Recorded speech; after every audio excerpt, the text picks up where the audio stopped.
Breaking news. 93 Ukrainian drones have reportedly launched a massive strike on Moscow, all of the boldest attack since the start of this conflict. And what happened next struck everyone. Stay with us till the end to find out what really went down. And don't forget to hit the subscribe button, like and share this video so that you can never miss updates. According to early reports, dozens of drones were seen approaching Moscow overnight, lighting up the skies and triggering Russia's air defense. Residents captured terrifying footage showing explosions and smoke near several strategic areas around the capital. Authorities claim that most of the drones were intercepted, but sources on ground say the impact was far greater than officials admitted. Why it happened? This large-scale drone operation may have been Ukraine's response to continual missile attack targeting its cities and infrastructure. Analyst says the message is clear. Ukraine now has the capability to strike deep inside Russian territory, even at the heart of its capital. But this also raises new questions. How did so many drones breach Russian airspace at once? And what does this mean for the next phase of the war? Russian officials have condemned the strike, calling it an act of terrorism, while Ukraine has remained largely silent. Meanwhile, global reactions are pouring in, some calling this a major escalation, others viewing it as a symbol of Ukraine's growing technological strength. Either way, this incident has sent shockwaves across Europe and beyond. If 93 drones can reach Moscow now, what might come next? Experts warn that this could push, marking a new stage in modern warfare. The skies above Moscow may never be the same again. It's a developing story, and we keep you updated as new details emerge. If you found this report informative, make sure to subscribe, like, and share this video. It really helps our channel to grow and keep you informed with the latest updates from what happened next could change everything.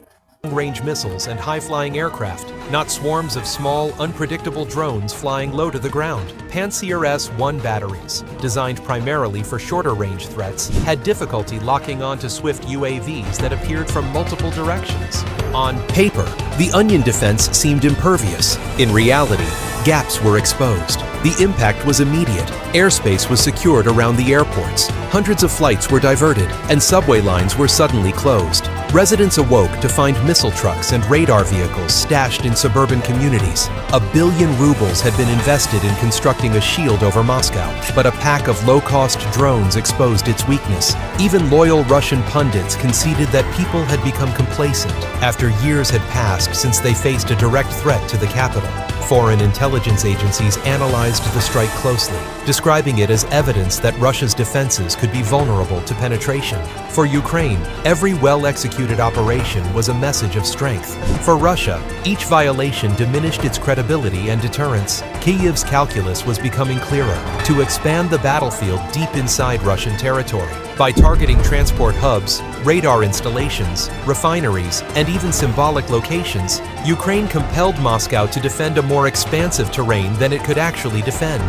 Then, command centers were struck to cut communications. Fuel depots were hit in an effort to sever supply lines. And even symbolic sites, such as government buildings or landmarks, were targeted for their psychological impact. This was not simply a matter of damage. It was a matter of perception. Images of a smoky pall over Moscow spread online within minutes, even as state media censored coverage. The timing was precise, often after big Kremlin speeches or during high-profile events, designed to maximize the humiliation. Each of those operations was tactical and a PR triumph. The impact was felt at all levels. Military leaders were compelled to spread defenses between the front and the homeland. At the same time, mounting anxiety was growing among citizens, as was the concern of political leaders. Soldiers on the front line fretted about their families back home. Even minimal damage wore down the feeling of security. exerting a constant pressure that analysts referred to as erosion warfare, gradually eroding confidence and willpower. And Ukraine was just getting warmed up. Drone strikes extended further into Russia, hitting the very heart of its war machine. Energy plants, military railroads, and factories were now within arm's reach. The most high-profile strikes included 39 drones used in 3 waves to crash into production units and storage tanks at the Sochi refinery.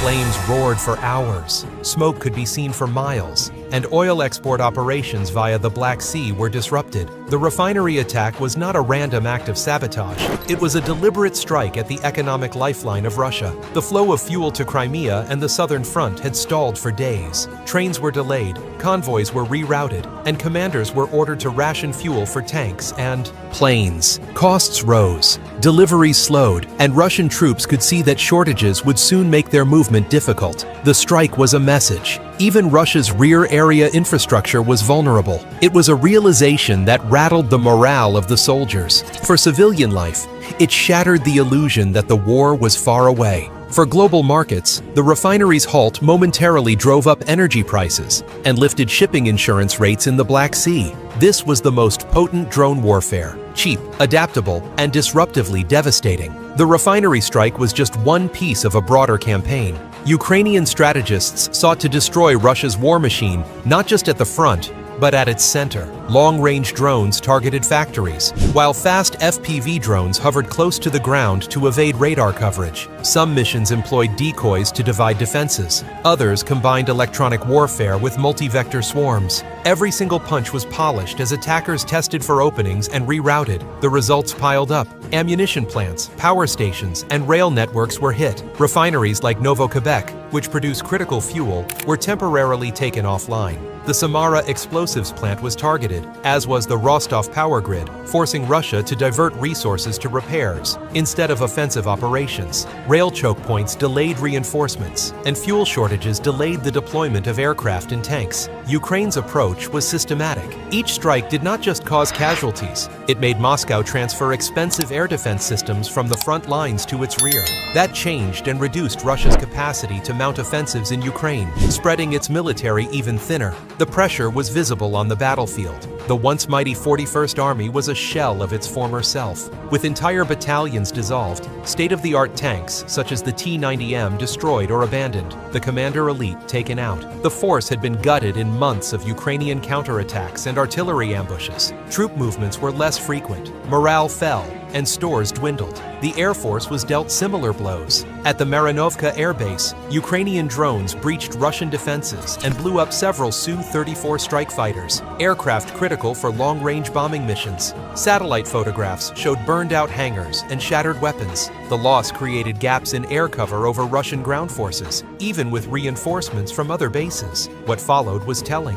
Russian soldiers had to rely on improvised defenses, nets, sandbags, and aging radar units. These temporary fixes could halt one drone, but in a coordinated swarm, they are mainly ineffective. Ukraine seized on this vulnerability, launching synchronized waves of drones that overwhelmed makeshift defenses. The pattern was clear. Russia had become addicted to the old among military systems and tactics, and had mistaken clinging to the old as protection against the new. Each lost defense drained not only equipment, but also the aura of invincibility that Moscow had worked to project. For Ukraine, the lesson was clear. Ingenuity and nimbleness could counter firepower. The stakes for Russia were existential, because unless it made rapid adjustments, each blow would further deplete its strength, economy, and credibility. The war now bore a broader warning. In a drone era, it remains true that the most modern arsenal is only as strong as its capacity to change. Missiles, tanks, and aircraft amount to little if small. Cheap UAVs can fly around your defenses and strike where it hurts. And as the fires raged across Moscow to Sochi, one thing became clear. The future battlefield is for the side that adapts most quickly. But weapons, no matter how potent, should never be the road to enduring security. Absolute security lies in dialogue, cooperation, and peace between nations. Each strike reveals not only the cost of war, but the imperative of conjuring another path. Share this video so everyone is aware of how technology is changing war in 2025. Subscribe for more analysis of global security, weapons, and strategy.